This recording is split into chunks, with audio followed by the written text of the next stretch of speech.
check is force users to select closure condition. CratePro has multiple options for closure condition. Example, top off, top and front off, knockdown, setup. If you have multiple closure conditions and it varies widely from design to design, you may want to have your users select a closure condition right at the time they're creating a new design. In your construction tab for every style family, you can set your default, and that will be what CratePro fills in initially. Users can always change that closure condition when they create a new design, but this is just one more step. If you are always changing those closure conditions, you may want your users to be aware of it and have them, force them to select the closure condition.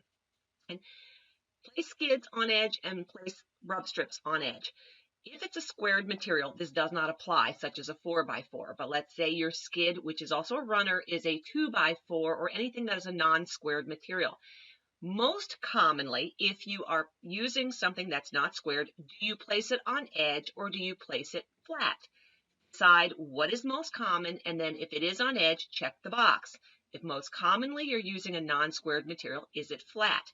Okay, whatever you set here, these are your common preferences, and they can always be changed in a design by design basis. The next thing we want to look at is the minimum dimension of any panel board piece. When you have a crate, let's say it's 52 inches, CratePro is going to splice it, and it's going to look at this number, and it's going to say, hey, I'm not going to allow any piece of plywood to be narrower than that 16 inches.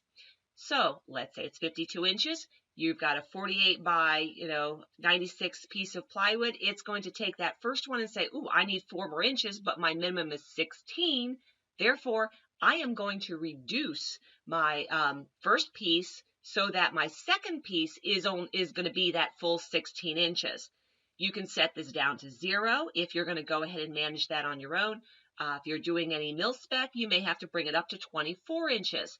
So keep in mind that the narrower that you have a piece of plywood or panel board, the weaker it is. And that's why most companies will set a minimum that they want that piece to be. The next one is okay to rotate panel board.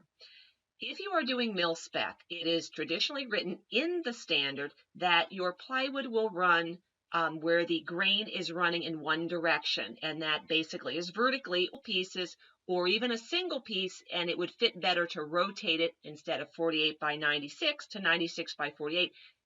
It won't do it unless you check this box that it's okay to rotate it.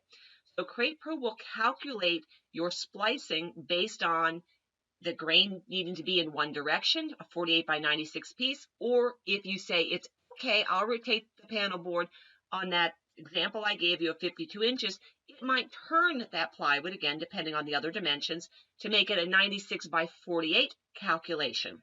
Okay? You decide what your company policy is.